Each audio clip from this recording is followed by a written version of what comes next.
اعوذ باللہ من الشیطان الرجیم بسم اللہ الرحمن الرحیم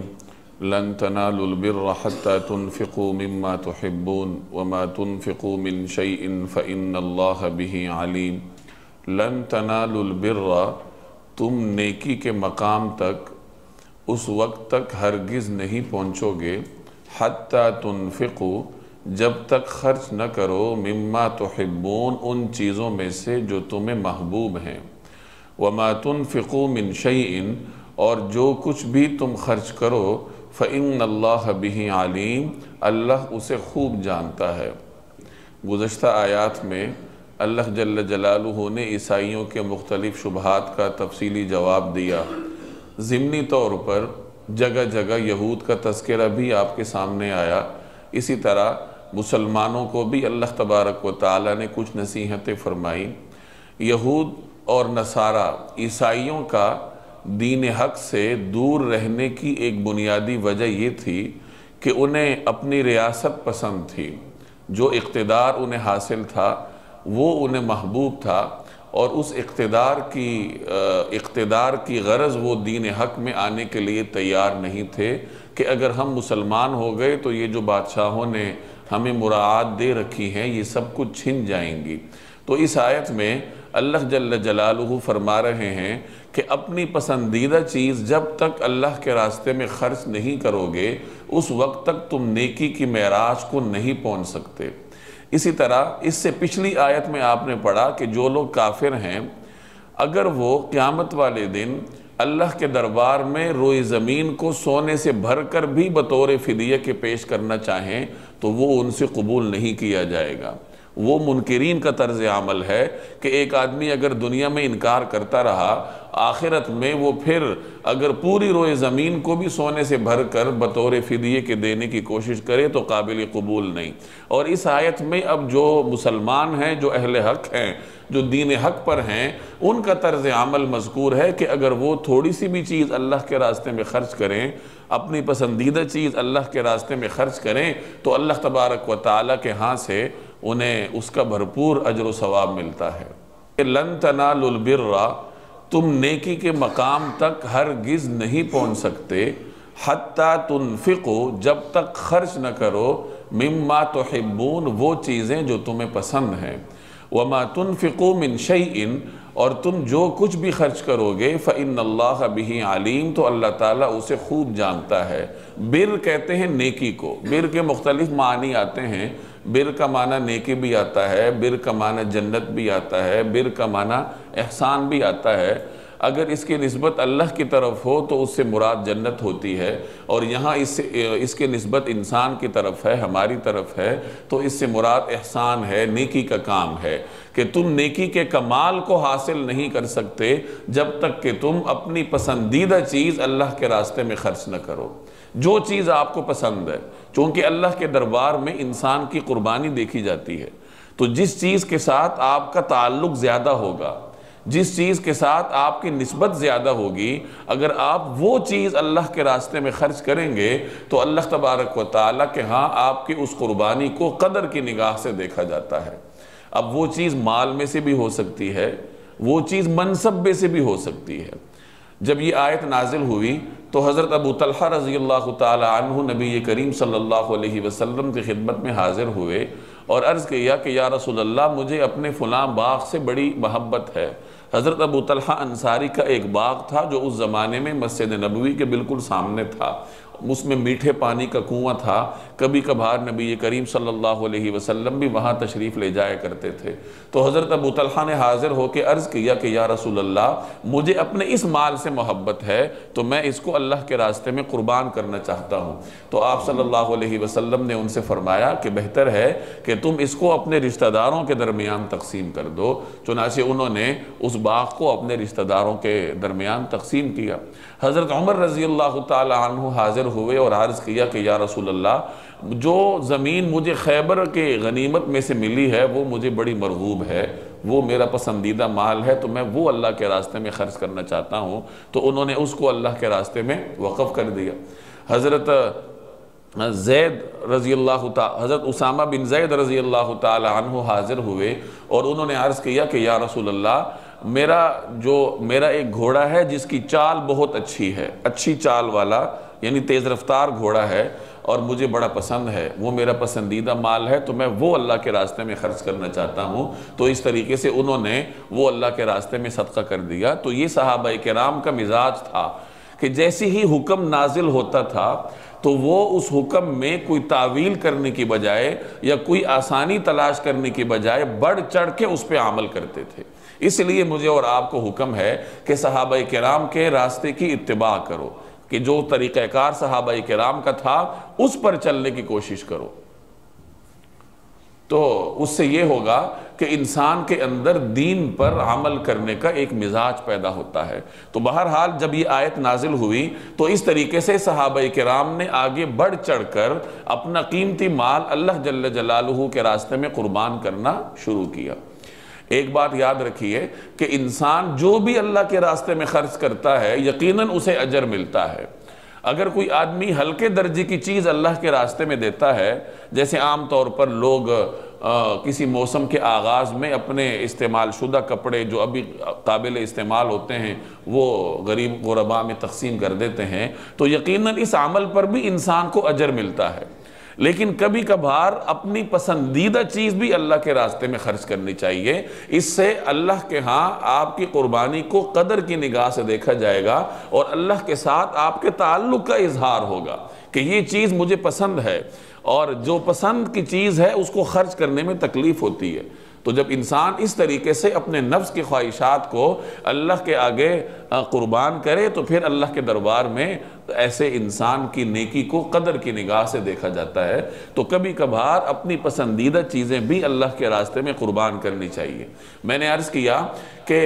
اس میں مال بھی آتا ہے کہ اپنا مال، اپنا پسندیدہ مال اللہ کے راستے میں خرچ کرو، اس میں منصب بھی آتا ہے۔ اب منصب کو اللہ کے راستے میں خرچ کرنے کا یہ مطلب نہیں ہے کہ انسان اپنے منصب سے استعفیٰ دے دے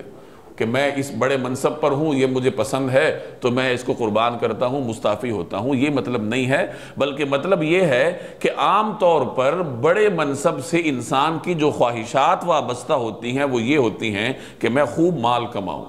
میں خوب شہرت کماؤں، میں لوگوں میں مشہور ہو جاؤں، میرے پاس مال بڑھ جائے، بینک بیلنس میرا بڑھ جائے۔ عام طور پر آج کل کے مادیت پرست معاشرے میں یہی ہم سب کی ذہنیت ہوتی ہے۔ تو جب اللہ انسان کو منصب سے نوازے تو وہ ان خواہشات کو قربان کرے کہ میں اس منصب کو مال کمانے کے لیے نہیں استعمال کروں گا بلکہ میں اس کو دین کی ترویج کے لیے استعمال کروں گا۔ اور دنیا کا ہر منصب دین کی ترویج کے لیے استعمال ہو سکتا ہے۔ آپ جتنے بڑے منصب پر ہوں، خواہ کسی شعبے سے آپ متعلق ہوں، لیکن آپ اپنے منصب کو دین کی ترویج کے لیے ضرور استعمال کر سکتے ہیں۔ مختلف جہتیں ہو سکتی ہیں۔ ایک استاد ہے وہ اور طریقے سے اپنے منصب کا استعمال کر سکتا ہے، ایک کسی ادارے کی تنظیم سے وابستہ ہے، ایڈمنسٹریشن شپ سے اس کا تعلق ہے، تو اس کے پاس اور ذریعہ ہوگا اپنے ادارے میں دین کے پیغام کو عام کرنے کا۔ وہ جب انسان غور کرتا ہے تو اللہ اس کے سامنے راستے کھولتا جاتا ہے۔ تو خلاصہ یہ نکلا کہ اپنے پسندیدہ مال کو بھی اللہ کے راستے میں خرچ کرنے کی عادت بنانی چاہیے، اور جو اللہ نے منصب دیا ہے، رتبہ دیا ہے، اس سے بھی دین کی ترویج کا کام لینا چاہیے۔ اور منصب کے لیے جو انسان کے ذہن میں خواہشات ہوتی ہیں کہ میں اس سے مال بناؤں گا، تو اس خواہش کو اللہ کی رضا کے لیے قربان کرنا چاہیے۔ اس کا یہ مطلب نہیں ہے کہ انسان پیسہ ہی نہ کمائے، پیسہ کمائے لیکن بے جا پیسہ کمانے کی دوڑ میں شامل نہ ہو۔ جیسے ایک ہوس ہے ہر انسان کے اندر، بالخصوص آج کل کی سوسائٹی میں، کہ ہر وقت انسان کے ذہن پر مال سوار رہتا ہے کہ کس طریقے سے میرا بینک بیلنس بڑھ جائے۔ تو اس قسم کی ذہنیت رکھنا یہ شریعت کے مزاج سے متصادم ہے۔ تو یہاں اللہ تبارک و تعالیٰ نے مجھے اور آپ کو اپنا پسندیدہ مال اللہ جل جلالہ کے راستے میں خرچ کرنے کی دعوت دی، اور فرمایا کہ جب تک تم اللہ کے راستے میں اپنی پسندیدہ چیز خرچ کرنے کی صلاحیت حاصل نہیں کرو گے تم نیکی کے کمال تک نہیں پہنچ سکتے۔ کل طعام کان حلا لبنی اسرائیل الا ما حرم اسرائیل علی نفسہ من قبل ان تنزل التوراۃ قل فأتوا بالتوراۃ فاتلوها ان کنتم صادقین۔ کل طعام کان حلا، کھانے کی تمام چیزیں حلال تھیں، لبنی اسرائیل، بنی اسرائیل کے لیے، الا ما حرم اسرائیل علی نفسہ، سوائے اس چیز کے جو اسرائیل نے اپنے اوپر حرام کر لی تھی، من قبل ان تنزل التوراۃ، تورات کے نازل ہونے سے پہلے، تورات کے نازل ہونے سے پہلے کھانے کی تمام چیزیں بنی اسرائیل کے لیے حلال تھیں، سوائے اس چیز کے جو اسرائیل یعنی یعقوب علیہ السلام نے اپنے اوپر حرام کر لی تھی۔ قل، آپ کہہ دیجئے، فَأْتُوا بِالتَّوْرَاۃ، تورات لے کر آؤ، فَتْلُوهَا، اور اس کی تلاوت کرو، ان کنتم صادقین، اگر تم سچے ہو، اگر تم سچے ہو تو تورات لے کر آؤ اور اس کی تلاوت کرو۔ اس آیت کا تعلق ایک خاص پس منظر سے ہے کہ گزشتہ آیات میں آپ نے پڑھا کہ اللہ تبارک و تعالی نے یہود اور عیسائیوں سے خطاب کیا کہ اس دور میں اصل دین وہی ہے جو اسلام ہے، اور جس کی طرف رسول اللہ صلی اللہ علیہ وسلم دعوت دے رہے ہیں، یہی حقیقی ملت ابراہیمی ہے۔ تو جب یہود کے سامنے یہ بات آئی کہ مسلمان حقیقی ملت ابراہیمی ہونے کے دعوے دار ہیں، تو انہوں نے دو اعتراضات کیے۔ پہلا اعتراض انہوں نے یہ کیا کہ حضرت ابراہیم علیہ السلام پر تو اونٹ کا گوشت حرام تھا، اس لیے یہودی اونٹ کا گوشت نہیں کھاتے، تو تم کیسے ملت ابراہیمی کے دعوے دار ہو کہ تم اونٹ کا گوشت استعمال کرتے ہو؟ دوسرا اعتراض انہوں نے یہ کیا کہ حضرت ابراہیم علیہ السلام اور بنی اسرائیل کے انبیاء علیہ السلام کا وطن بھی شام تھا اور قبلہ بھی بیت المقدس تھا، اور تمہارا قبلہ بیت اللہ ہے، مکہ مکرمہ ہے، تو تم اپنے آپ کو کس طریقے سے ملت ابراہیمی کے حقیقی دعوے دار شمار کرتے ہو، جبکہ تمہارے اندر تو ملت ابراہیمی کی یہ بنیادی چیزیں نہیں پائی جاتی؟ تو اگلی دونوں آیات میں اللہ تبارک و تعالی نے ان سوالات کے جوابات دیے۔ پہلا سوال کیا تھا کہ اگر تم ملت ابراہیمی کے متبعین ہونے کے دعوے دار ہو تو آپ لوگ اونٹ کا گوشت کیوں استعمال کرتے ہیں؟ حضرت ابراہیم علیہ السلام اور ان کی اولاد پر تو یہ اونٹ کا گوشت حرام تھا، تو آپ کھاتے ہیں، اس کا مطلب یہ ہے کہ آپ ملت ابراہیمی میں سے نہیں ہیں۔ تو قرآن کریم کی اس آیت نے ان کو جواب دی اور کہا کہ اونٹ کا گوشت حضرت ابراہیم علیہ السلام پر حرام نہیں تھا، اور نہ ہی تورات میں بنی اسرائیل کے بارے میں ایسا کوئی حکم مذکور ہے کہ بنی اسرائیل پر اونٹ کا گوشت حرام کیا گیا ہے، بلکہ صورتحال یہ تھی کہ تورات نازل ہونے سے بہت پہلے حضرت یعقوب علیہ السلام نے یہ نظر مانی تھی کہ اگر اللہ تعالیٰ مجھے صحت دے دے تو میں اپنی مرغوب غذا کو اپنے اوپر حرام کر لوں گا۔ حضرت یعقوب علیہ السلام کو عرق النساء کی بیماری تھی، ایک خاص رگ ہوتی ہے جو کولے سے شروع ہو کے انگوٹھے تک جاتی ہے، رگ بھی کہا جاتا ہے، پٹھا بھی اس کو کہا جاتا ہے۔ عام طور پر بڑی عمر میں بھی بہت سارے لوگوں کو یہ مرض لاحق ہو جاتا ہے کہ درد ہوتا ہے پاؤں میں، پورے پاؤں میں، کبھی ایک جانب سے ہوتا ہے، کبھی دونوں جانب سے ہوتا ہے۔ تو حضرت یعقوب علیہ السلام کو یہ بیماری تھی، اور انہوں نے یہ نظر مانی کہ اگر اللہ مجھے صحت دے دیں تو میں اپنی مرغوب غذا کو اپنے اوپر حرام کر لوں گا، اور ان کی مرغوب غذا اونٹ کا گوشت اور اونٹ کا دودھ تھا۔ تو اللہ نے انہیں صحت دے دی، تو انہوں نے ان دونوں غذاؤں کو اپنے اوپر حرام کر دیا، ان کے استعمال سے رک گئے۔ ان کی شریعت میں اس بات کی اجازت تھی کہ کوئی آدمی اپنے اوپر حلال چیز کو حرام کر سکتا تھا، کہ جو چیز آپ کے لیے حلال ہے تو کوئی شخص اس کو اپنے اوپر حرام کر سکتا تھا۔ ہماری شریعت میں اس کی گنجائش نہیں ہے۔ اگر کوئی آدمی آج قسم کھا لیتا ہے کہ میں فلاں حلال چیز کو اپنے اوپر حرام سمجھوں گا، تو اس کے اوپر لازم ہے کہ وہ اپنی قسم توڑے، کفارہ ادا کرے اور اس حلال چیز کا استعمال کرے، کیونکہ اللہ کی حلال کردہ چیز کو اپنے اوپر حرام کرنے کا کوئی جواز نہیں ہے، اور نہ ہی کسی انسان کے پاس آج یہ اختیار ہے۔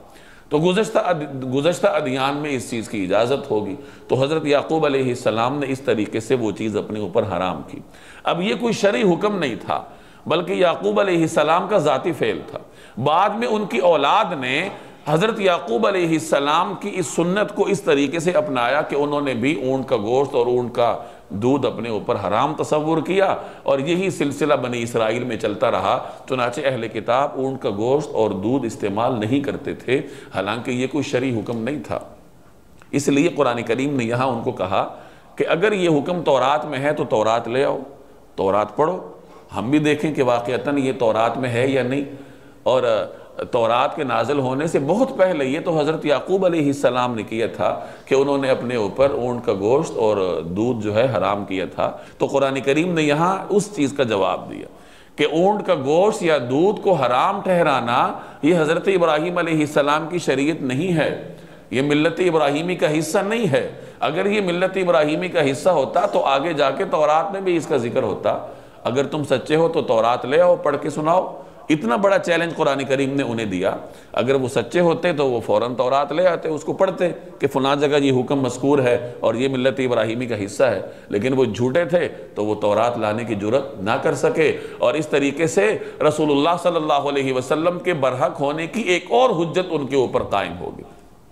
تو اس آیت میں ان کے اس سوال کا جواب ہے کل طعام کان حلا لبنی اسرائیل، کہ جو چیزیں مسلمانوں کے لیے حلال ہیں وہ چیزیں بنی اسرائیل کے لیے بھی حلال تھیں، الا ما حرم اسرائیل علی نفسی، سوائے ان چیزوں کے جو اسرائیل یعنی یعقوب علیہ السلام نے اپنے لیے حرام ٹھہرا دی تھی۔ من قبل ان تنزل التوراۃ، تورات نازل ہونے سے پہلے، قل آپ کہہ دیجئے فأتوا بالتوراۃ فتلوها، تورات لے آؤ اور اس کی تلاوت کرو، وہ حکم ہمیں دکھاؤ، ان کنتم صادقین، اگر تم سچے ہو۔ فمن افترى على الله الكذب من بعد ذلك فاولئک هم الظالمون، فمن افترى على الله الكذب، جو شخص اللہ پر جھوٹ باندھے، من بعد ذلك، اس کے بعد،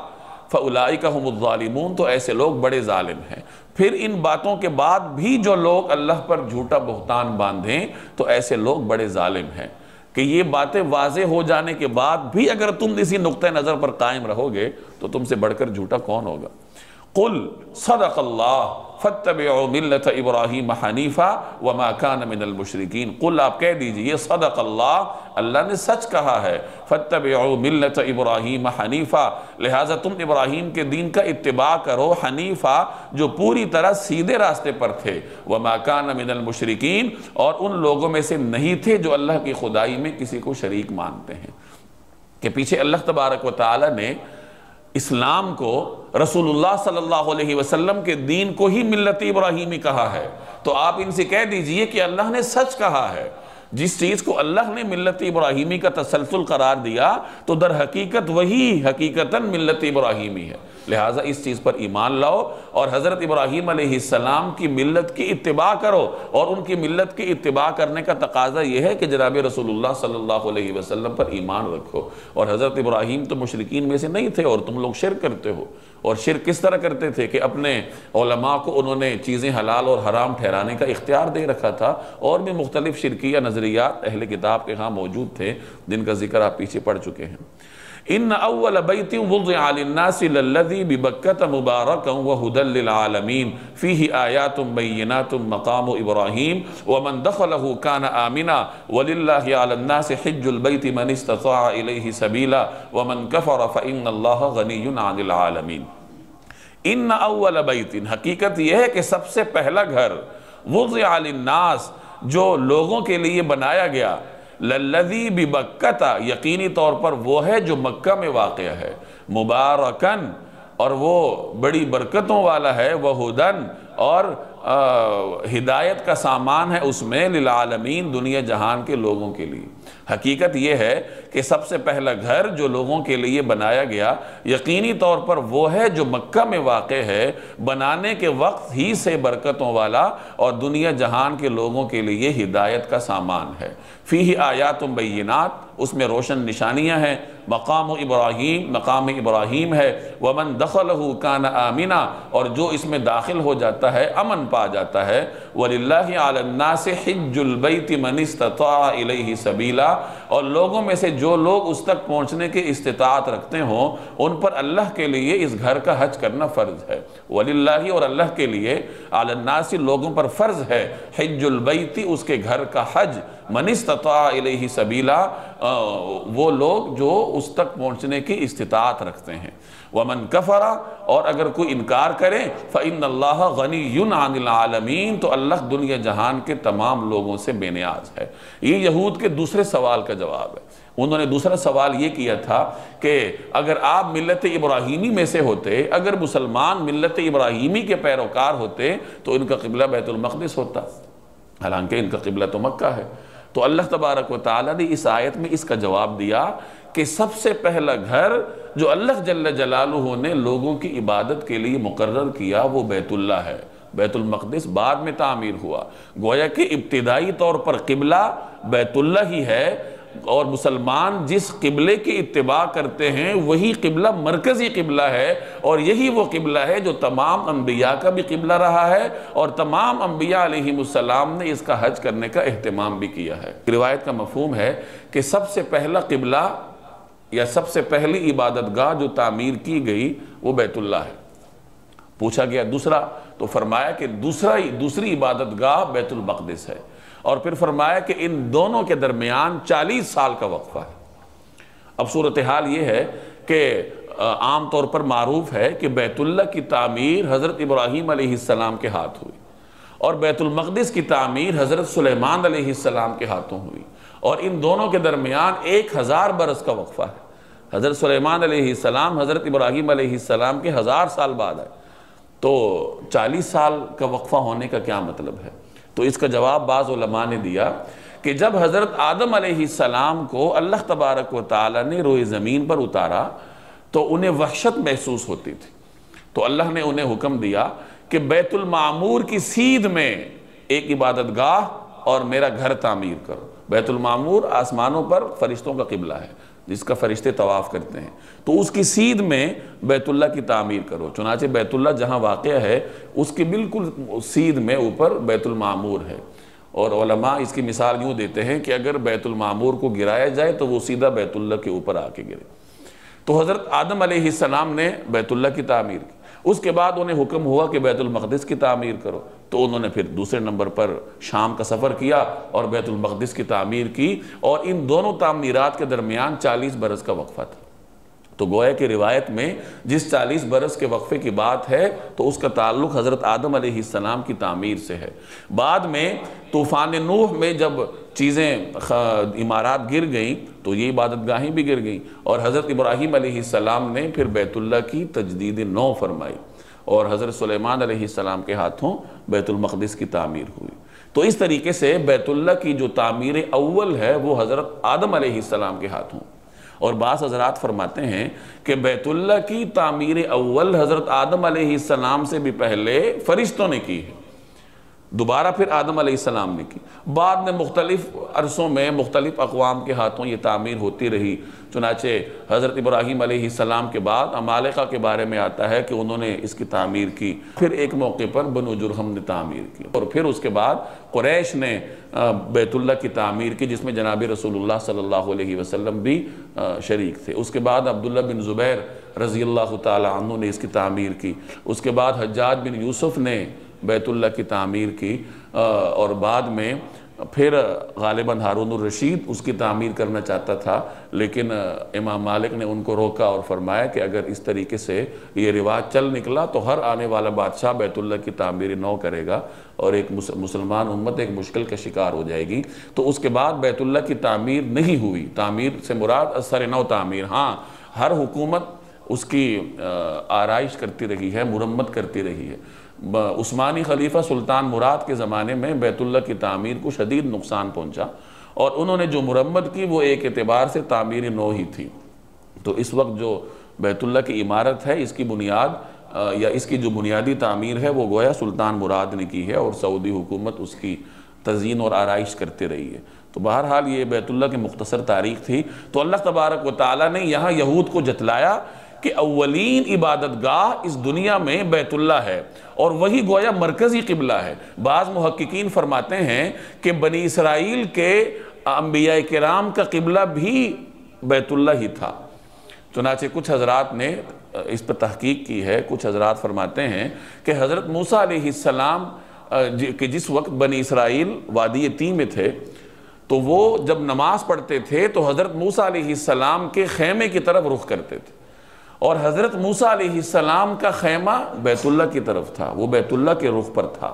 تو گویا حقیقتاً ان کا قبلہ بھی بیت اللہ ہی تھا۔ بعد میں انہوں نے حضرت موسیٰ علیہ السلام کے بعد اسی خیمے کو ہی قبلہ بنا دیا، حالات زمانہ گزرنے کے ساتھ ساتھ، اور اس کو قبہ صخرہ پہ گاڑ کے اس کی طرف رخ کر کے نماز پڑھتے تھے، اور اس طریقے سے آہستہ آہستہ ان کا قبلہ بیت المقدس بن گیا۔ ورنہ در حقیقت اہل کتاب کا بھی حقیقتاً قبلہ بیت اللہ ہی تھا، اور تمام انبیاء کے بارے میں آتا ہے کہ انہوں نے بیت اللہ کا حج کیا ہے سوائے 2 انبیاء کے۔ ایک غالباً حضرت ہود علیہ السلام ہے اور دوسرے شاید حضرت صالح علیہ السلام ہے، کہ ان کو اپنی اقوام نے مصروف رکھا تھا کہ اپنی قوم کو تبلیغ کرنے میں اور قوم کی جو سختیاں تھیں اس کو برداشت کرنے میں یہ اتنی مصروف تھے کہ ان کو موقع نہ مل سکا۔ ورنہ دیگر انبیاء علیہ السلام نے بیت اللہ میں حاضری دی ہے، حج بھی کیا ہے، طواف بھی کیا ہے، اور وہ جو گویا حقیقی قبلہ ان کا بیت اللہ ہی تھا۔ تو اس آیت میں اللہ نے یہود کے اس شبے کا جواب دیا کہ ملت کہ حضرت ابراہیم علیہ السلام کے دور سے انبیاء کا قبلہ بیت اللہ ہے، اور مسلمان انبیاء علیہ السلام کے بالخصوص حضرت ابراہیم کے حقیقی وارث ہیں، اس لیے وہ بیت اللہ کی طرف رخ کرتے ہیں اور اس کی طرف رخ کر کے نماز پڑھتے ہیں۔ ان اول بیت وضع للناس، کہ وہ پہلا گھر جو لوگوں کی عبادت کے لیے بنایا گیا، للذی ببکہ، وہ ہے جو مکہ میں ہے۔ یہاں مکہ کو بکہ سے تعبیر کیا گیا۔ یہ ایک تو عربی لغت کے اعتبار سے بھی ہے کہ بعض اوقات میم اور با میں ایک دوسرے سے تبادلہ کر لیا جاتا ہے، کہ کبھی کبھار میم کو با سے بدل دیا جاتا ہے کہ مکہ میں میم کو با سے بدل دیا جائے۔ اسی طرح بعض اوقات لازم میں میم کو با سے بدل کے لازم پڑھا جاتا ہے، تو بکہ سے مراد مکہ ہی ہے۔ اور بعض حضرات فرماتے ہیں کہ بکہ کا اپنا مفہوم ہے، چنانچہ اس کا ایک مفہوم ہے اجتماع، چونکہ بیت اللہ کے پاس لوگ حاضر ہو کر حج کرتے ہیں، لوگوں کا اجتماع ہوتا ہے، اس لیے اس کو بکہ کہا جاتا ہے۔ اور اس کا ایک اور معنی ہے جھکانا، چونکہ بیت اللہ ایسی مقدس جگہ ہے جہاں بڑے بڑے بادشاہ جا کے گردن جھکاتے ہیں۔ اور اگر آپ اس کو ایک اور جہت سے دیکھیں تو بیت اللہ ایسی جگہ ہے جس نے بڑے بڑے جابروں کی گردنیں توڑ کے رکھ دی، کہ جس نے بھی اس کے خلاف کچھ کرنے کی کوشش کی ہے، جیسے ابرہہ کی مثال آپ کے سامنے ہے، اللہ تبارک و تعالیٰ نے اس کو جڑ سے مٹا دیا، اس کی گردن توڑ کے رکھ دی۔ تو اس لیے مکہ کو بکہ بھی کہا جاتا ہے۔ مبارکاً، باعث برکت ہے، وہدی للعالمین، اور دنیا جہان کے لوگوں کے لیے اس میں ہدایت کا سامان ہے۔ فیہ آیات بینات، اس میں روشن نشانیاں ہیں، صفا ہے، مروہ ہے، مقام ابراہیم، اور ایک روشن نشانی مقام ابراہیم بھی ہے۔ یہ شعائر اللہ ہیں۔ شعائر اللہ سے مراد اللہ جل جلالہ کی نشانیاں، یعنی جن چیزوں کو اللہ نے اپنی علامت ٹھہرایا ہے، اپنے دین کی سربلندی کی علامت جس کو قرار دیا ہے، اس کو شعائر اللہ کہا جاتا ہے۔ جیسے صفا ہے، مروہ ہے، مقام ابراہیم ہے، مختلف عبادات ہیں، نماز ہے، اذان ہے، یہ تمام چیزیں شعائر اللہ میں آتی ہیں۔ تو یہاں اللہ نے فرمایا کہ اس میں روشن نشانیاں ہیں، مقام ابراہیم ہے۔ مقام ابراہیم سے مراد، مقام ابراہیم کے 2 مفہوم بیان کیے گئے ہیں۔ ایک مفہوم تو یہ ہے کہ مقام ابراہیم سے مراد پورا مکہ ہے، پورا شہر ہے، پوری آبادی۔ اور دوسرا مفہوم مقام ابراہیم کا وہ خاص پتھر ہے جس کے بارے میں آتا ہے کہ اس پہ کھڑے ہو کر حضرت ابراہیم علیہ السلام نے بیت اللہ کی تعمیر کی۔ جیسے جیسے بیت اللہ کی عمارت بلند ہوتی جاتی تھی، جب دیوار بلند ہوتی تھی تو معجزاتی طور پر یہ پتھر بھی ساتھ ساتھ اٹھتا جاتا تھا، اور اس سخت پتھر کے اوپر اللہ تبارک و تعالیٰ نے حضرت ابراہیم علیہ السلام کے قدم مبارک کا نشان بھی برقرار رکھا ہے۔ چنانچہ آج بھی وہ نشان موجود ہے۔ حکومت نے اس پتھر کو ایک شیشے میں بند کر کے بیت اللہ کے دروازے کے سامنے رکھا ہے، جہاں لوگ اس کی زیارت کرتے ہیں۔ تو مقام ابراہیم سے مراد یہ پتھر بھی لیا جاتا ہے، اور عام طور پر اسی پتھر ہی کو آج کل مقام ابراہیم کہا جاتا ہے۔ آگے فرمائے وَمَن دَخَلَهُ كَانَ آمِنًا، جو اس میں داخل ہو جاتا ہے امن پا جاتا ہے۔ اس پورے علاقے کو اللہ نے حرم قرار دیا،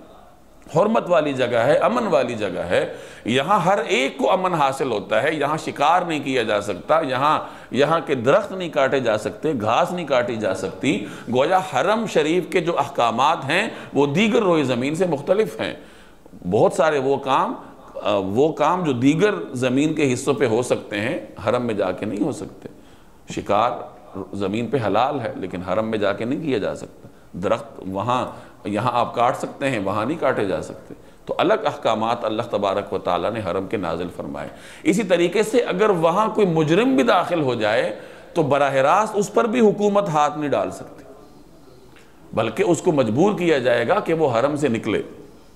فقہاء نے اس کا طریقہ لکھا ہے کہ اس کا پانی بند کر دیا جائے یا خوراک بند کر دی جائے، یا جو بھی حکمران کو طریقہ کار سمجھ میں آئے تو اس طریقے سے اس کو مجبور کرے کہ وہ حرم سے باہر نکلے، تو باہر نکل کر اس کو گرفتار کیا جائے اور اس کے اوپر سزا جاری کی جائے۔ ہاں اگر اللہ نہ کرے وہاں کوئی ایسا واقعہ ہو جائے کہ عملی طور پر کوئی بدامنی شروع کر دے تو پھر دفاع کے طور پہ اس کو روکا جا سکتا ہے۔ جیسے یہ کچھ دہائیاں پہلے حرم پہ باغیوں نے قبضہ کیا تھا اور میناروں پہ چڑھ کے فائرنگ شروع کی تھی، تو اس وقت پھر سعودی علماء نے فتویٰ جاری کیا تھا کہ ایسے حالات میں حکومت حرم کے دفاع کے لیے اسلحہ اٹھا سکتی ہے اور دفاع کر سکتی ہے۔ چنانچہ پھر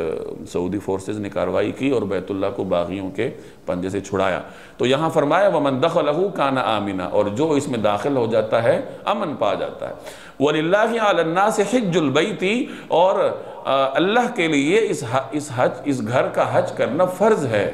لوگوں پر۔ علماء فرماتے ہیں کہ بیت اللہ پر اللہ جل جلالہ کی خاص تجلیات کا نزول ہوتا ہے، اور ان تجلیات کے ساتھ اپنا ایک ربط قائم کرنے کے لیے لوگوں پہ لازم قرار دیا گیا کہ وہاں حاضری دیں، حج کے لیے بھی جائیں اور جب اللہ توفیق دے تو عمرے کے لیے بھی جائیں۔ گویا کہ عمر بھر میں کم از کم ایک مرتبہ بیت اللہ میں حاضری ہر اس مسلمان پر لازم ہے جو وہاں جانے کی استطاعت رکھتا ہے۔ جس کو اللہ نے استطاعت دی ہے وہ عمر بھر میں ایک مرتبہ ضرور جائے گا، اور جو استطاعت رکھنے کے باوجود بھی نہیں جاتا تو گویا کہ اس کو اللہ سے محبت ہی نہیں ہے، اس کا محبت کا دعویٰ جھوٹا ہے، اس لیے اللہ کو اس کی کوئی پرواہ نہیں ہے، اور اللہ ایسے لوگوں سے بری ہے، اللہ تبارک و تعالی ایسے لوگوں سے مستغنی ہے۔ اور ایسے لوگوں کے بارے میں حدیث میں فرمایا گیا کہ چاہے وہ یہودی ہو کر مرے یا نصرانی ہو کر مرے، اللہ جل جلالہ کو ایسے آدمی کی کوئی پرواہ نہیں ہے جو استطاعت کے باوجود بیت اللہ شریف میں کم از کم ایک مرتبہ عمر بھر میں حج کرنے کے لیے نہیں جاتا۔ استطاعت سے کیا مراد ہے؟ فقہاء فرماتے ہیں کہ استطاعت میں مال بھی آتا ہے اور جان بھی، صحت بھی آتی ہے، چونکہ حج ایسی عبادت ہے جو ایک اعتبار سے مالی ہے کہ زر کثیر صرف کر کے جانا پڑتا ہے، اور ایک اعتبار سے بدنی ہے کہ اس میں جانی طور پر مشقت بھی ہوتی ہے، طواف ہے، اور اس طریقے سے صفا اور مروہ کے درمیان سعی ہے، پھر عرفات، مزدلفہ، منا، ان میدانوں کے چکر لگانے ہیں۔ تو اس سہولیات کے دور میں بھی ہر انسان کو بڑی مشقت ہوتی ہے، تو چونکہ یہ بدنی عبادت بھی ہے اور مالی بھی ہے تو استطاعت مالی اعتبار سے بھی ہو، بدنی اعتبار سے بھی ہو۔ مالی اعتبار سے اتنی استطاعت ہو کہ آنے جانے کے اخراجات ہوں، اور جس دوران آپ گھر سے غیر حاضر ہوں تو گھر والوں کے لیے نفقے کا انتظام ہو۔ جس شخص کے پاس اتنی رقم موجود ہے کہ وہ بیت اللہ آ جا سکتا ہے، اور اس کی عدم موجودگی میں اس کے گھر والوں کے پاس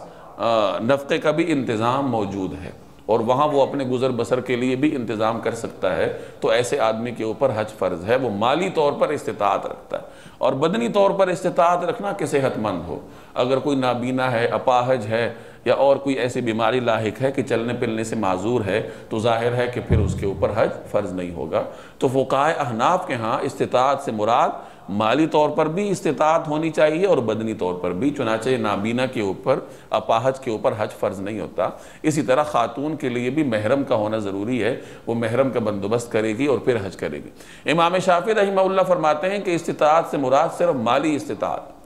اگر کوئی آدمی خود استطاعت نہیں رکھتا صحت کی وجہ سے کہ نابینا ہے یا اپاہج ہے، تو مال تو اس کے پاس ہے، کسی اور کو روانہ کرے اور حج بدل کا انتظام کرے۔ تو ان کے ہاں کرائٹیریا تھوڑا سخت ہے کہ وہ فرماتے ہیں کہ نابینا بھی اگر مالی طور پر استطاعت رکھتا ہے تو اس کے اوپر حج فرض ہوگا، خود نہیں جا سکتا تو کسی اور کو بھیج دے، حج بدل کروا دے۔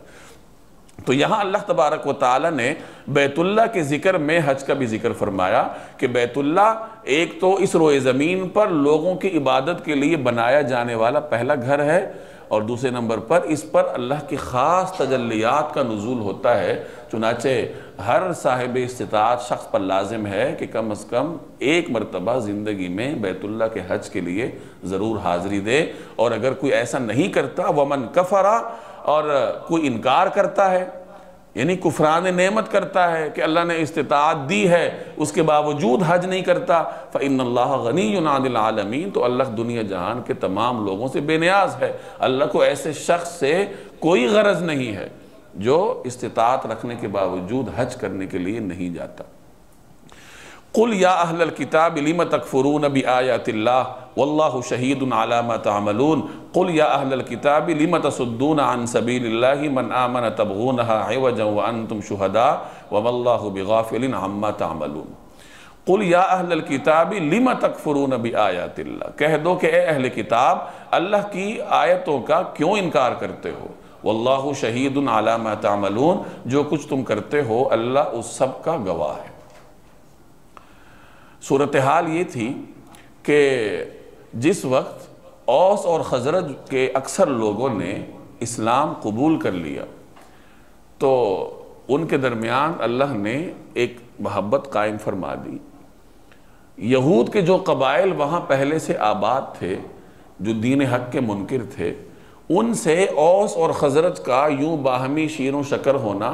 برداشت نہیں ہوتا تھا کہ یہ لوگ پہلے آپس میں ایک دوسرے کی جانی دشمن تھے اور آپس میں جنگ و جدال میں مصروف رہتے تھے اور ہم سے قرض لیتے تھے۔ یہ یہود کی قدیم عادت ہے کہ وہ لوگوں کو جنگ میں مصروف رکھتے ہیں اور ہتھیار بنانے کے لیے لوگوں کو سود پہ قرضے دیتے ہیں، ہتھیار ساز خود بھی ہوتے ہیں اور لوگوں کو اپنے سے ہتھیار خریدنے کے لیے سود پہ رقمیں دیتے ہیں۔ یہ ان کی قدیم دور سے عادت ہے جو آج تک چلی آ رہی۔ تو آج بھی دنیا میں اگر جنگ ہے تو اس کے پیچھے کہیں نہ کہیں آپ کو یہودی کا ہاتھ ملے گا، خواہ وہ جنگ دنیا کی کسی کونے میں ہو رہی۔ تو اس زمانے میں بھی یہود کی یہی عادت تھی کہ ان سے اوس اور خزرج کا متحد ہونا برداشت نہیں ہو رہا تھا۔ ایک مرتبہ اوس اور خزرج کے لوگ جو مسلمان تھے وہ کسی چوپال میں بیٹھے تھے، کسی بیٹھک میں، اور آپس میں ہمدردانہ گفتگو ہو رہی تھی، دوستانہ بات چیت چل رہی تھی۔ وہاں سے ایک بوڑھے یہودی شماس بن قیس کا گزر ہوا تو اس سے برداشت نہ ہوا کہ یہ لوگ آپس میں دشمن تھے، خون بہایا کرتے تھے، اور آج یہ اس طریقے سے بیٹھ کر دوستانہ گفتگو کر رہے ہیں۔ تو اس نے کسی طریقے سے وہاں وہ اشعار پڑھے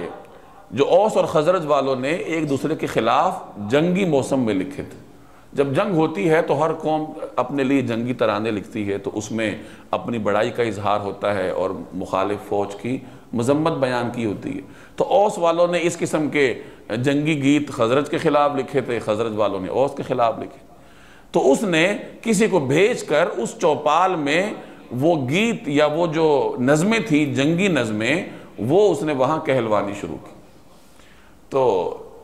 وہ نظمیں سن سن کے اوس اور خزرج والے جو بیٹھے تھے ان میں جوش پیدا ہونا شروع ہوا، آپس میں تو تکار شروع ہوئی۔ حالانکہ مسلمان تھے لیکن انسان ہوتا ہے، تو تو تکار بڑھتے بڑھتے انہوں نے ایک دوسرے کو چیلنج کیا کہ آ جاؤ ایک مرتبہ پھر دو دو ہاتھ ہو جائیں،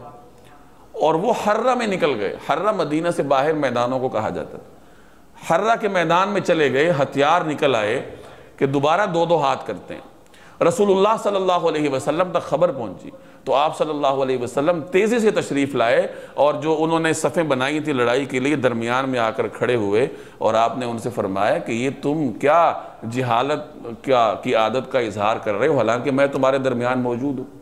تو نبی کریم صلی اللہ علیہ وسلم کو دیکھ کر اور آپ صلی اللہ علیہ وسلم کا فرمان سن کر وہ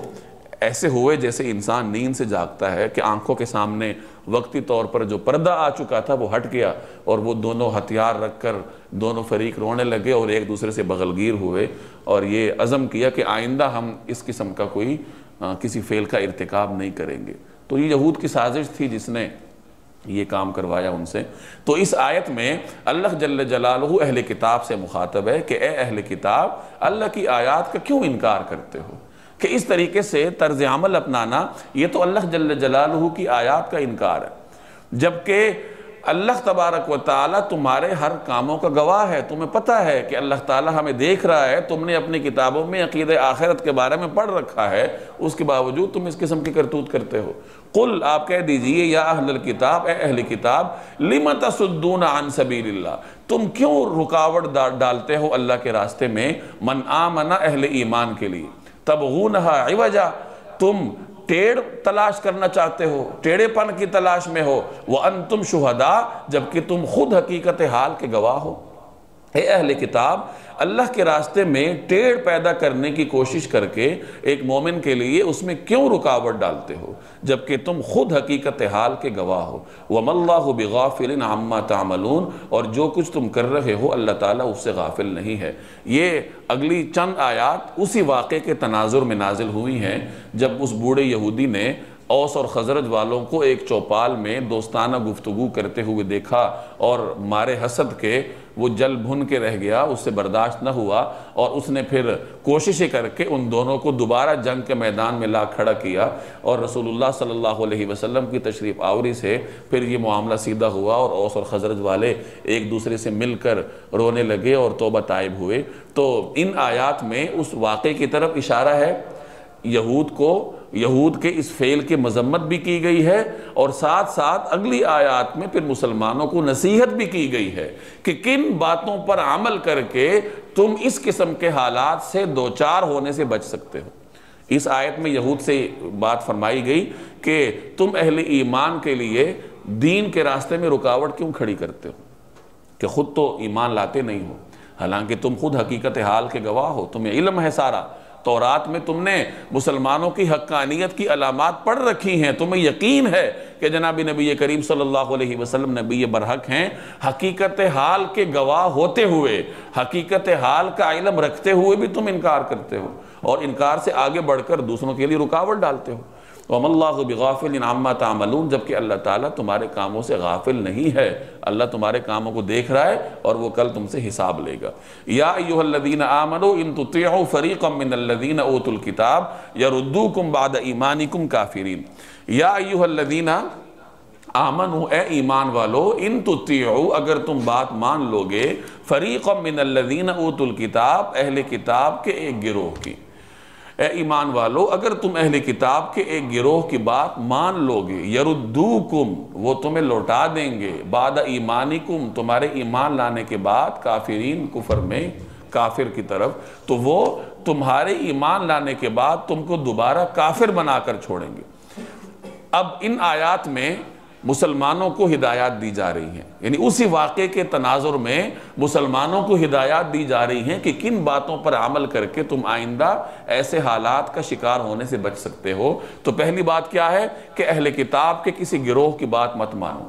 کیونکہ اہل کتاب کے جو گروہ ہیں، خواہ وہ یہود ہیں یا عیسائی ہیں، ان کی شدت سے خواہش ہے کہ مسلمان اپنا دین چھوڑ دیں، ہمارے دین میں داخل ہو جائیں، گویا کہ وہ تمہیں کافر بنا کر ہی چھوڑیں گے۔ ایک جگہ اللہ نے بڑے واشگاف الفاظ میں فرمایا وَلَن تَرْضَى عَنْكَ الْيَهُودُ وَلَن نَّصَارَى، کہ آپ لوگوں سے یہود اور نہیں نصارہ ہرگز راضی نہیں ہوں گے، حَتَّى تَتَّبِعَ مِلَّتَهُمْ، جب تک آپ لوگ ان کی ملت کی اتباع نہیں کریں گے، یعنی جب تک آپ یہودی نہیں بنیں گے، یہودی آپ سے راضی نہیں ہوگا، خواہ آپ اس کی خیرخواہی کے لیے کچھ بھی کر لیں، اپنی جان تک اس کے لیے لٹا دیں، لیکن یہودی آپ سے راضی نہیں ہوگا، اس کی فطرت میں یہ چیز شامل ہے۔ اسی طرح عیسائیوں کے لیے مسلمان کچھ بھی کر گزریں، ان کی تہذیب اپنا لیں، ان کی شکل و صورت اپنا لیں، ان کے رسم و رواج اپنا لیں، ان کی پالیسیاں اپنا لیں، لیکن عیسائی مسلمانوں سے راضی نہیں ہوں گے جب تک مسلمان ان کے دین میں نہ شامل ہو جائیں۔ اور اگر اہل کتاب کے دین میں مسلمان شامل ہو بھی جائیں تو وہ پھر بھی ان کو اچھوت بنا کر سمجھیں گے، کیونکہ مسلمان بنی اسرائیل میں سے نہیں ہے، وہ تو خاندانی مذہب ہے۔ یہودی پھر بھی اپنے آپ کو مسلمان سے برتر سمجھیں گے، خواہ مسلمان یہودی بن کر ان کے لیے کچھ بھی کردار ادا کرے۔ تو مسلمانوں کے لیے اللہ نے عزت کس میں رکھی ہے؟ صرف اور صرف اسلام میں، اسلامی تہذیب میں، اسلامی ثقافت میں، جناب رسول اللہ صلی اللہ علیہ وسلم کی سنتوں میں۔ تو یہاں اللہ فرما رہا ہے کہ اہل کتاب کے ایک گروہ کی بات مت ماننا، ورنہ کیا ہوگا؟ جس طرح وہ چاہتے ہیں کہ تمہیں ایمان کے بعد کافر بنا دیں، وہ تمہیں کافر بنا چھوڑیں گے۔ وَكَيْفَ تَكْفُرُونَ، اور تم کیسے کفر اپناؤ گے؟ وَأَنْتُمْ تُتْلَى عَلَيْكُمْ آيَاتُ اللَّهِ، جبکہ اللہ کی آیتیں تمہارے سامنے تلاوت کی جاتی ہیں، وَفِيكُمْ رَسُولُ، اور اس کا رسول تمہارے درمیان موجود ہے۔ وَمَن يَعْتَصِم بِاللَّهِ، اور جو شخص اللہ کا سہارا مضبوطی سے تھام لے، فَقَدْ هُدِيَ إِلَى صِرَاطٍ مُسْتَقِيمٍ، تو وہ سیدھے راستے تک پہنچا دیا جاتا ہے۔ اب یہاں مسلمانوں سے خطاب ہے کہ تمہارے سامنے قرآن نازل ہو رہا ہے، تمہارے درمیان رسول موجود ہیں، تم اللہ کی آیات سن کر، اللہ کے رسول کا دیدار کر کے، ان کو اپنے درمیان پا کر بھی تم کفر کیسے کر سکتے ہو؟ بعض مفسرین فرماتے ہیں کہ اس آیت کا تعلق اس زمانے کے مسلمانوں سے ہے، یعنی صحابہ کرام سے ہے، جب یہ آیات نازل ہو رہی تھیں اور جناب رسول اللہ صلی اللہ علیہ وسلم بنفس نفیس تشریف فرما تھے۔ جبکہ مفسرین کا ایک طبقہ یہ کہتا ہے کہ اس آیت کا حکم عام ہے، ابتدائی طور پر تو انہی کے لیے نازل ہوئی، لیکن اس کے مفہوم میں عموم ہے، اس میں آنے والے تمام زمانوں کا مسلمان شامل ہے، کہ ہر زمانے کے مسلمان کو یہ کہا جا رہا ہے کہ تمہارے سامنے قرآن کریم پڑھا جاتا ہے اور تم قرآن کریم کی آیات سن کر بھی کفر کیسے اپناؤ گے؟ یہ تو ہو نہیں سکتا۔ اور اگرچہ جناب رسول اللہ صلی اللہ علیہ وسلم بنفس نفیس تشریف فرما نہیں ہیں، لیکن آپ صلی اللہ علیہ وسلم کی تعلیمات موجود ہیں، سنت موجود ہے، حدیث موجود ہے، اور رہتی دنیا تک نبی کریم صلی اللہ علیہ وسلم کی تعلیمات موجود رہیں گی۔ تو قرآن کریم کی آیات کو پڑھتا ہوا، قرآن کریم کی آیات کو سن کر اور نبی کریم صلی اللہ علیہ وسلم کی تعلیمات اور سیرت کو پڑھ کر ایک مسلمان کیسے کافر ہو سکتا ہے؟ نہیں ہو سکتا۔ وَمَن يَعْتَصِم بِاللَّهِ، اور جو شخص اللہ کا سہارا تھام لے۔ اب اللہ کا سہارا کیا ہے؟ یہی قرآن اور سنت ہے،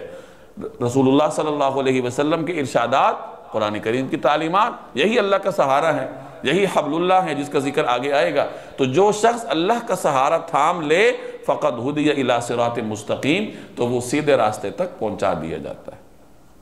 یا ایھا الذین آمنوا اتقوا اللہ حق تقاتہ ولا تموتن الا وانتم مسلمون۔ یا ایھا الذین آمنوا، اے ایمان والو، اتقوا اللہ، اللہ سے ڈرو، حق تقاتہ، جیسے تقوی کا حق ہے، اللہ کا ویسا ہی خوف رکھو جیسے خوف رکھنا اس کا حق ہے۔ ولا تموتن الا وانتم مسلمون، اور خبردار تمہیں کسی اور حالت میں موت نہ آئے بلکہ اسی حالت میں آئے کہ تم مسلمان ہو۔ ولا تموتن، تمہیں موت نہ آئے، الا، مگر یہ کہ وانتم مسلمون، تم مسلمان ہو، یعنی کوشش کرو کہ عمر بھر ایمان پر رہو تاکہ اسی حالت میں ہی تمہیں موت آئے۔ تو یہ ایک تیسرا حکم ہے کہ مسلمان آپس میں اختلافات سے دوچار ہونے سے کیسے بچ سکتے ہیں؟ تو پہلے نمبر پر فرمایا کہ اہل کتاب کی بات نہ مانیں، دوسرے نمبر پر فرمایا کہ قرآن اور سنت کو تھام کر رکھیں، قرآن کریم کی تعلیمات، جناب رسول اللہ صلی اللہ علیہ وسلم کے ارشادات کو پیش نظر رکھیں، اور تیسرے نمبر پر یہاں فرمایا کہ تقوی اختیار کریں۔ تقوی کیسے اختیار کریں؟ جیسے تقوی کا حق ہے، یعنی جیسے اللہ کا خوف رکھنے کا حق ہے ویسے ہی اللہ کا تقوی دل میں رکھا جائے۔ ایک اور جگہ اللہ کا ارشاد ہے فَاتَّقُوا اللَّهَ مَا اسْتَطَعْتُمْ، اللہ سے ڈرو جتنی تم استطاعت رکھتے ہو۔ یعنی انسان کمزور ہے، ظاہر ہے وہ تقوی کا حق ادا نہیں کر سکتا، البتہ یہ کر سکتا ہے کہ اپنی استطاعت، اپنی جتنی اللہ نے اس کو صلاحیت دی ہے، اپنی جد و جہد کر کے وہ تقوی کا حق ادا کرنے کی کوشش کر سکتا ہے۔ اور بعض مفسرین فرماتے ہیں کہ اتقوا اللہ حق تقاتہ، اس کا تعلق عقائد سے ہے کہ عقائد میں انسان کو کامل ہونا چاہیے، عقیدے میں کسی قسم کی کمی برداشت نہیں ہے۔ اور فَاتَّقُوا اللَّهَ مَا اسْتَطَعْتُمْ کا تعلق اعمال سے ہے کہ جس قدر تمہاری استطاعت ہے، عبادات کر کے، نوافل پڑھ کے، اللہ تبارک و تعالیٰ کی بندگی کر کے اس کا تقوی حاصل کرنے کی اور اس کا خوف دل میں بسانے کی کوشش کرو۔ تو یہاں ایک تیسری ہدایت مسلمانوں کو دی گئی کہ اختلافات سے بچنے کے لیے اور ایسے حالات سے دوچار ہونے سے اپنے آپ کو محفوظ رکھنے کے لیے اللہ تبارک و تعالیٰ کا تقوی اپنے دل میں پیدا کرو۔ وَاعْتَصِمُوا بِحَبْلِ اللَّهِ جَمِيعًا وَلَا تَفَرَّقُوا، وَاعْتَصِمُوا بِحَبْلِ اللَّهِ جَمِيعًا، اور اللہ کی رسی کو سب مل کر مضبوطی سے تھام لو، وَلَا تَفَرَّقُوا، اور آپس میں پھوٹ نہ ڈالو، وَاذْكُرُوا نِعْمَةَ اللَّهِ عَلَيْكُمْ، اور اللہ نے تم پر جو انعام کیا ہے اسے یاد رکھو، اِذْ كُنْتُمْ أَعْدَاءً، ایک وقت تھا جب تم ایک دوسرے کے دشمن تھے، فَأَلَّفَ بَيْنَ قُلُوبِكُمْ، پھر اللہ نے تمہارے دلوں کو جوڑ دیا، فَأَصْبَحْتُمْ بِنِعْمَتِهِ إِخْوَانًا، اور تم اللہ کے فضل سے بھائی بھائی بن گئے، وَكُنْتُمْ عَلَى شَفَا حُفْرَةٍ مِّنَ النَّارِ، اور تم آگ کے گڑھے کے کنارے پر تھے، فَأَنْقَذَكُمْ مِنْهَا، اللہ نے تمہیں اس سے نجات عطا فرمائی، كَذَلِكَ يُبَيِّنُ اللَّهُ لَكُمْ آيَاتِهِ، اسی طرح اللہ تمہارے لیے اپنی نشانیاں کھول کھول کر واضح کرتا ہے، لَعَلَّكُمْ تَهْتَدُونَ، تاکہ تم راہ راست پر آ جاؤ۔ جب مسلمان عمل کرتا ہے، وہ اہل کتاب کی باتوں میں نہیں آتا، وہ قرآن اور سنت کو پیش نظر رکھتا ہے، اللہ تبارک و تعالیٰ کا تقوی اپنے دل میں جگانے کی کوشش کرتا ہے تو پھر اس کا نتیجہ یہ نکلتا ہے کہ آپس میں اتحاد پیدا ہوتا ہے۔ تو یہاں اللہ نے اتحاد یا ایسے حالات سے دوچار ہونے سے بچنے کے لیے ایک چوتھی ہدایت بھی دی، اور یہ چوتھی ہدایت پچھلی 3 ہدایات کا ثمرہ اور نتیجہ بھی ہے۔ ہدایت کیا ہے کہ اللہ کی رسی کو مضبوطی سے تھام لو۔ اللہ کی رسی سے کیا مراد ہے؟ وہ قرآن کریم ہے کہ قرآن کریم کی تعلیمات کو مضبوطی سے تھام لو، وَلَا تَفَرَّقُوا، اور آپس میں اختلاف نہ کرو۔ اختلاف 2 چیزوں میں ہوتا ہے۔ ایک تو اختلاف ہوتا ہے عقائد میں،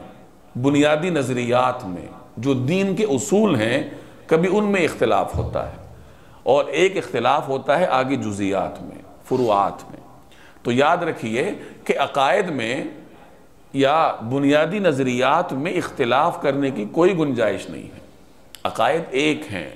اسلام کے جو بنیادی تصورات ہیں، بنیادی نظریات ہیں، وہ ایک ہی ہیں، ان میں اختلاف کی گنجائش نہیں ہے۔ اور یہاں لا تفرقوا سے مراد یہی ہے کہ دین کے نظریات میں، عقائد میں، اصول میں اختلاف نہ کرو۔ جہاں تک جزیات ہیں، جزیات میں اختلاف ہوتا ہے، جیسے فقہا کا اختلاف ہے، نماز پڑھنے کے مختلف طریقے ہیں، اسی طریقے سے مختلف عبادات کے مختلف فقہا کے ہاں مختلف طریقے ہیں، اور ہر فقیہ کسی حدیث کو پیش نظر رکھ کر فیصلہ کرتا ہے۔ تو وہ جزیات ہیں، فروعات ہیں، اور ان جزیات میں اختلاف امت کے لیے رحمت ہے